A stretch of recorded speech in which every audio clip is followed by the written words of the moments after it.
ဖခင်အရင်ကကိုကိုတက်ပြစ်ချင်လောက်မုန်းတီးခဲ့တယ်ဆိုတာခင်ဗျားတို့စိတ်ကူးကြည့်ဘူးလားအခုကျွန်တော်ပြောပြမဲ့သူကတော့အဲ့ဒီလိုအမုန်းတရားနေကြကနေရုံထွက်ပြီးအခုချိန်မှာတော့ Hollywood ရဲ့ဇေအကြီးဆုံးစစ်ပင်အလှပြပြင်းသူထင်နေပါပြီသူ့နာမည်က Tyler James ပါသူအသက်15နှစ်အရွယ်မှာတခြားကောင်လေးတယောက်ကိုနမ်းနေတာကိုဖခင်သူကမြင်သွားခဲ့တယ်အဲ့ဒီမှာတင်သူ့အဖေကသူ့ကိုမြေရောက်ခန်းနဲ့ဆွဲခွန်သွားပြီးခါပက်နဲ့တည့်ရဆက်ရိုက်ပါတော့တယ်မင်းကိုလူကောင်းပြအောင်လုပ်မယ်မရရင်တော့ငွေမြုပ်ပြင်မယ်လို့အော်ဟစ်ပြီးနှိမ့်ဆက်ခဲ့တာပါတိုင်လာဟာအသက်ဘေးကနေလွတ်အောင်ပဒင်းပေါက်ကနေခုန်ချပြီးထွက်ပြေးခဲ့ရတယ်အဲ့ဒီကနေအနောက်ဟော်လီဝုဒ်ကိုရောက်သွားပြီးလမ်းဘေးမှာအိတ်ခဲ့ရတာပေါ့ဘိုက်စားလုံးတဲ့အခါကိုမလုပ်ချင်တဲ့အလုပ်တွေကိုတော့ငွေအတွက်လုပ်ခဲ့ရတဲ့ညတွေရှိခဲ့ပါတယ်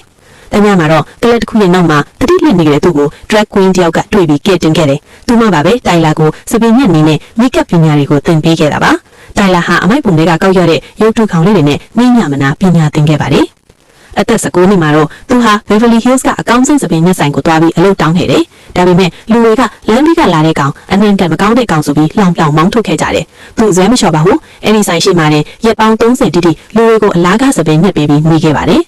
တနည်းမှာတော့မင်းသမီးတယောက်ကသူ့လက်ရာကိုသဘောကျပြီး online မှာတင်ပေးလိုက်ရကနေအားလုံးပြောင်းလဲကုန်မှာတော့တယ်ဆိုင်ကသူ့ကိုပြန်ခေါ်ပြီးအောက်ခြေသိမ်းအလုပ်ကနေဆောက်ခိုင်းခဲ့တယ်။9နှစ်ကြာမှာတော့သူဟာအဲ့ဒီဆိုင်ကြီးကိုကိုယ်တိုင်ဝယ်ယူလိုက်ပြီးသူ့ကိုနှင်ခဲ့တဲ့လူတွေကိုအကုန်အလုပ်ဖြုတ်ပစ်ခဲ့ပါတယ်။အခုဆိုရင်တော့ကဘာကျော်မင်းသားမင်းသမီးတွေဟာသူ့စီမှာစပင်ညက်ဖို့တခါတည်းနဲ့$9000